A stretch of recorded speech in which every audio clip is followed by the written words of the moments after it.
Hey guys, this is Anastasia Autumnfire, and this is day 11 of 30 days of Samhain crafting. So tonight I finally found my railroad spikes. So happy. So I made my Samhain Protection railroad spike. Basically what this is going to be for is on Samhain, this will be placed outside or indoors. I'm not sure quite yet of the placement. But the idea is during Samhain, when spiritual activity is all over the place, I do want an added amount of protection to my family, to my loved ones, to my ancestral spirits that are out walking around, just to everyone that I hold dear. So I thought I would make this railroad spike to put either on my outdoor altar or in my indoor altar. I feel like my outdoor altar is probably where it should go, and I might actually place it underneath, like actually put it in the ground. I'm not entirely sure quite yet, but at least the craft itself is made. This craft has gone through quite a few changes, but while I was making it, this is what kind of came out. So I used a black candle that actually is a protection candle. It's got the oils and has been crafted specifically for protection use. And what I did was I first cleansed and purified the spike. Just gonna adjust my camera here, sorry about that. I cleansed and purified the spike with fire and air with incense, and then salted it, and then also washed it over with full moon water. So it has been cleansed and purified in all four of the elements. Then I assigned an element to each area. This side of the spike is for earth, so it has its sigil here. Then I took black wax and poured it on there.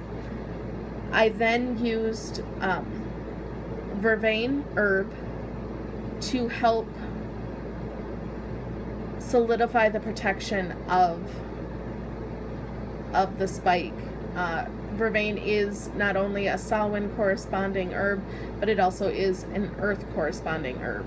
So that way it is specifically assigned for the Sabbath of Samhain, but it is also helping that earth totem kind of fire up and be charged for that protection, and it is also a protection herb. Then on this side we have air. For air I used anise. Again, that is a great protection herb. It also, like vervain, helps to kind of amplify and power up all other herbs in a craft or in a blend. So I love using both vervain and anise for that purpose.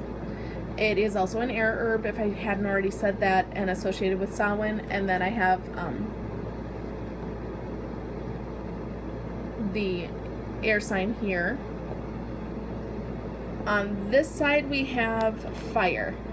For fire I used rosemary. Rosemary is a hugely protective herb. It also is very key for Samhain, since it deals with remembrance and as well as protection. So I thought that would be perfect for use for fire. And then we have the west quadrant, which of course is water. I used lilac, and now again, lilac, I have seen a lilac oil be recommended, I believe, or perhaps it was an incense for Samhain. But for all intents and purposes, lilac is very much an herb that I correspond with Samhain. So since this is a protection spike for me, I felt it was right to use that. Lilac is a water sign as well. It aids with memories and wisdom, which I think is very good for Samhain, but it also deals with beauty. And I don't know about anybody else, but for me, The autumn is so beautiful. It is absolutely gorgeous. It is my favorite time of the year. That's why one of the major reasons I incorporated it into my magical name. But I wanted to use something that helped with recognizing beauty, because it is so beautiful, and there's great symbolism there in the earth being so beautiful at this time of the year, but everything is dying. I think that is something that is so strong and so spiritual and so connected to my inner soul that I wanted that represented. And for me, lilacs being wisdom and beauty and love and connected to memory as well as protection. I thought it was a great thing to kind of recognize that. And that totally ties into my emotions about the season, about the Sabbath, about everything dealing with this craft. So emotions also are very much tied to the water element, so I thought it was just perfect all around for me. And then the top of the spike, kind of hard to see here, but I used angelica root. Again, angelica root, lavender, and vervain for me are very spiritual herbs. I did use vervain to represent earth in this craft, but I very well could have used it as a spirit connector. But for this craft, I wanted that connection to the angelic realms. I want that extra protection. I want that extra remembrance. While I don't think angels were per se ever people that walked the earth, like I don't feel like they're ancestral spirits per se, but I do feel like they are very key in protection and very key on kind of guiding us through life. So they have that same kind of feeling for me. So I did want to acknowledge them and recognize them with using some angelica root for my spiritual protection. Now, another element that I added to this, after I put the herbs on, I put another base of black wax for protection, also to kind of seal in the spell, to seal in the herbs. And then I placed a crystal chip in each side. Here we have peridot for earth, citrine for air, tiger's eye, and I'm sorry the light isn't so great, so I'm sorry if you're not really seeing this well, tiger's eye for fire, and then a pearl for water. And then on top is where I put my 3 Samhain crystal chips. I've got an onyx for the goddess, and I chose onyx over clear crystal. That kind of seems, for me, my goddess is Hel. When it comes to stones and colors, she's very much based off of, at least correspondence-wise, that you can read black and white. I've come to also associate red with her very much, but black and white are her 2 kind of universal colors. And so I kind of have taken that and switched the goddess crystal chips with clear quartz and onyx.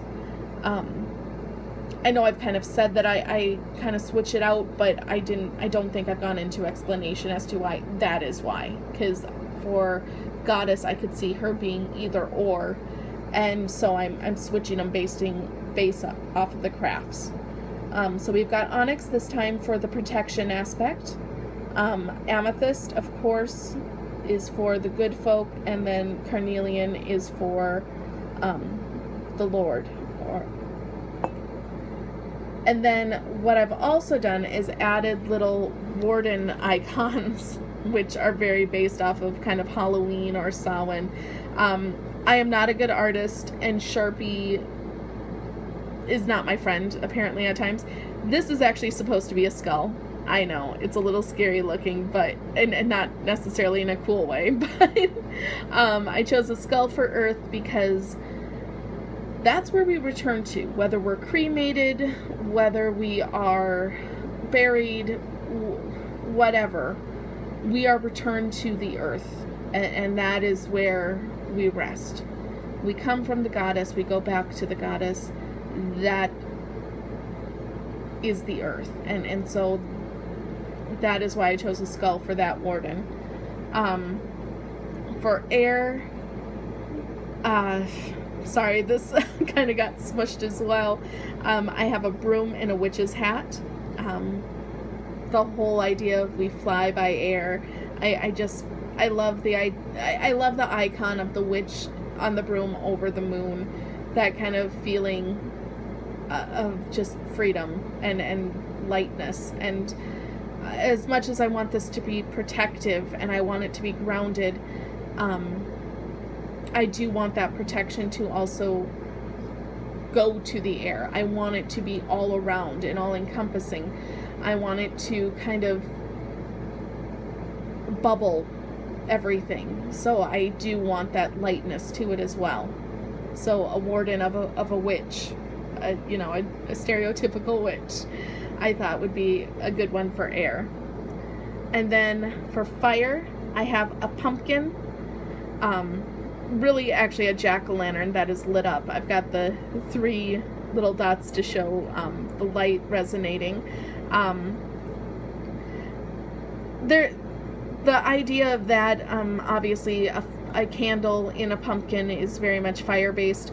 I really wanted it to represent the headless horseman type of an idea for a warden, but there was no way I seen my limited artistry, that wasn't really going to happen, so I just went with the jack-o'-lantern head. And then this sadly is a ghost for water. I thought spirits are made of ether, are made of mist, and that is very much tied to water, in my opinion. And so I thought, what better way to protect oneself against perhaps a malicious spirit, but with another spirit, but a spirit of protection. So that's kind of where that concept came from, and the drawing kind of looks more like a scream, but that's just kind of what I have.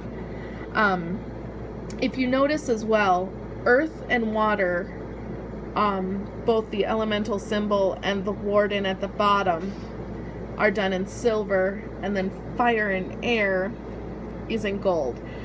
That is to signify that earth and water are feminine in nature, and air and fire are the masculine. And then on the top, for spirit, what I did was I made, and I don't know how well you can see it, it kind of got lumpy with all of the wax and herbs and all that jazz, but I made a pentacle for protection, obviously. And when I did that, I first laid it out in silver, and then I went over it with gold. So both the god and goddess, male and female, or I should say masculine and feminine, are all represented in spirit. So I think that is it with my lovely protection spike for Samhain. Yeah, I originally had other plans for it, but this is kind of how it came out, and I actually really dig it. It feels very witchy to me, and very, very close to me. So yeah, I kind of like how that turned out. I'm not sure again where I'm going to put it, but it will be used on my Samhain altar until it is put into use on Samhain night. I hope this was interesting. Please feel free to comment, like, and subscribe, all that good stuff. I hope you guys have a great night. I will see you tomorrow for day 12. Have a very blessed evening. Bye, guys.